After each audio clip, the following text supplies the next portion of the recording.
Transportation safety officials are investigating an incident at Reagan National Airport last week. I mean, how much longer is this going to happen?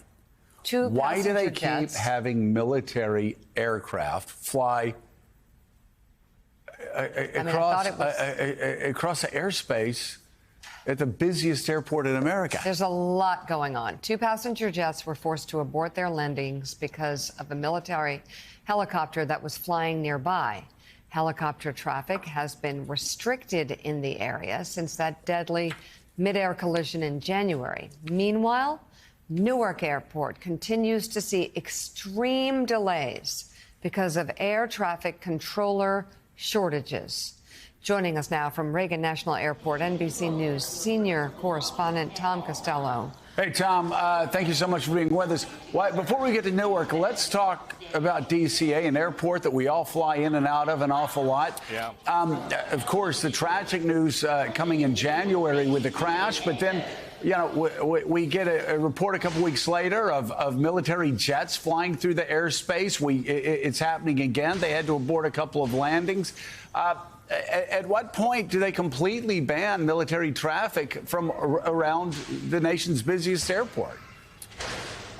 Well, that is precisely why you've got the Secretary of Transportation, Sean Duffy, who is, of course, a Trump appointee, furious at the military, at the Department at the Pentagon, rather, for having these military chopper flights flying and apparently deviating from their flight paths so close to Reagan National Airport here. So this happened on Thursday, and then now we've got the NTSB investigating, the FAA investigating, members of Congress who are furious, and they want to see some answers. Yeah, that's the chopper right there. And the problem is it flew over the helipad, and it got very close to the, as you know, when you come into Reagan to land, you come down the river, right? That's the path.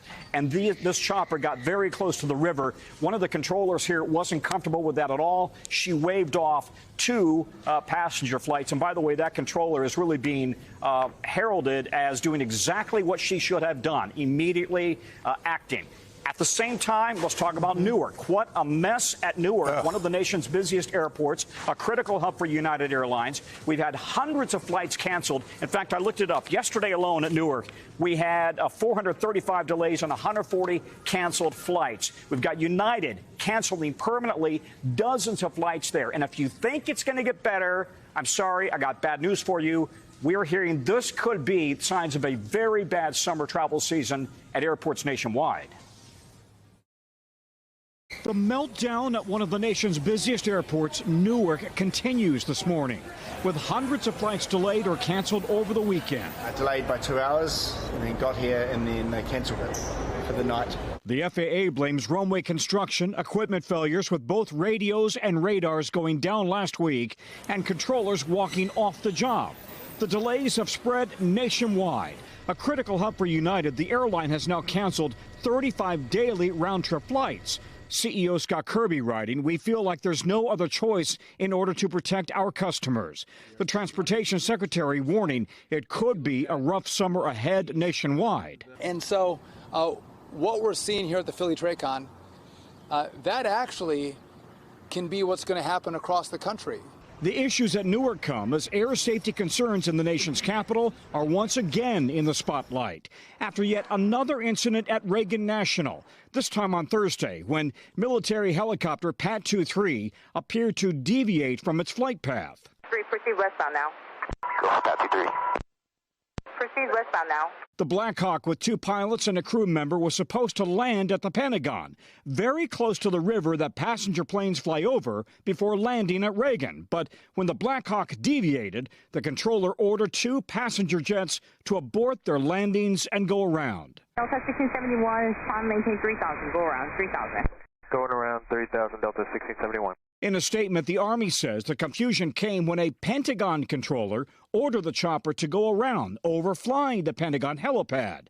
But it comes just 3 months after another Army chopper slammed into an American Eagle passenger plane, also at Reagan National, killing 67 people.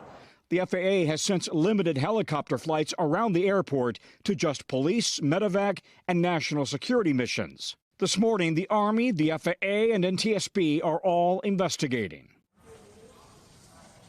Okay, so the Transportation Secretary and the FAA both insisting they believe air travel is safe. But about Newark, we've got a shortage nationwide of 3,000 to 3,500 air traffic controllers, as we've been reporting for years here. They're trying to staff up. It's not an easy fix. And in the meantime, they're using technology, guys, that is literally 50 years old in some cases. So the administration is about to roll out a big overhaul for ATC nationwide. It is not going to be a quick fix. This is a years-long process. It'll cost billions of dollars. So if you are flying into or out of Newark, don't expect a quick fix. It could be a very rough summer. And I had one controller tell me last week he doesn't think it's safe.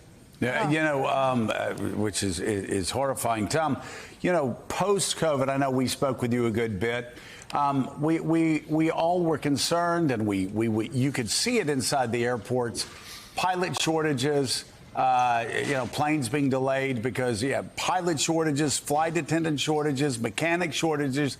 The one thing that we didn't talk about initially was air traffic controller shortages. But that again was something that I've heard you talk about for quite some time now. Isn't there a mandatory retirement age of like 56 or something? Would they consider moving that up to get more air traffic controllers back? Yeah, you named it. That's exactly the number. 56 is the mandatory retirement age. Listen, the union is not in favor of increasing or allowing people to retire later because you can retire at 56 and get a full pension.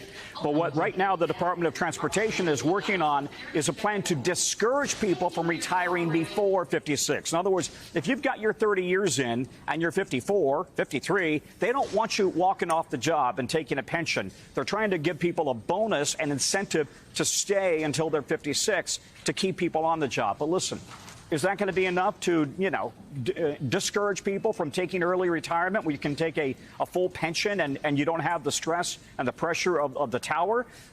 You know, I think a lot of people are skeptical about that. And right now, I don't see any talk in Congress about increasing the retirement age beyond 56. And Tom, what's the next step as it pertains to DCA, Reagan National? What do you expect to happen with Secretary of Transportation Duffy and the military?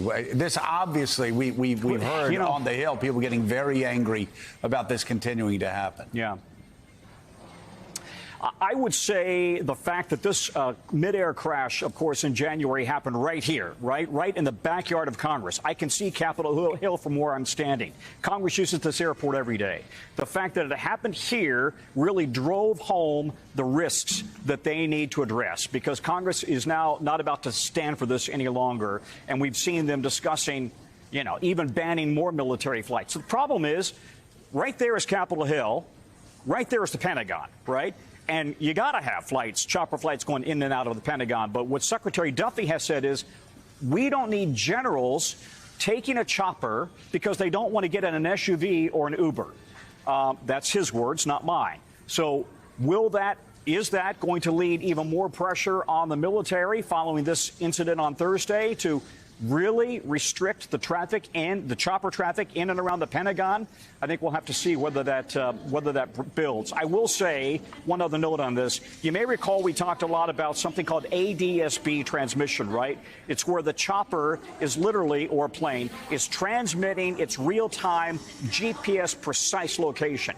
During the midair crash in January, that chopper had it off.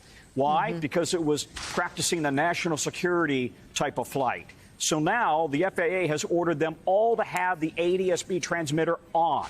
So as a result, this chopper did have ADS-B transmission. It's called ADS-B out. They were transmitting that on Thursday, but then they deviated from the flight path, and that's why this controller got so nervous and said, no.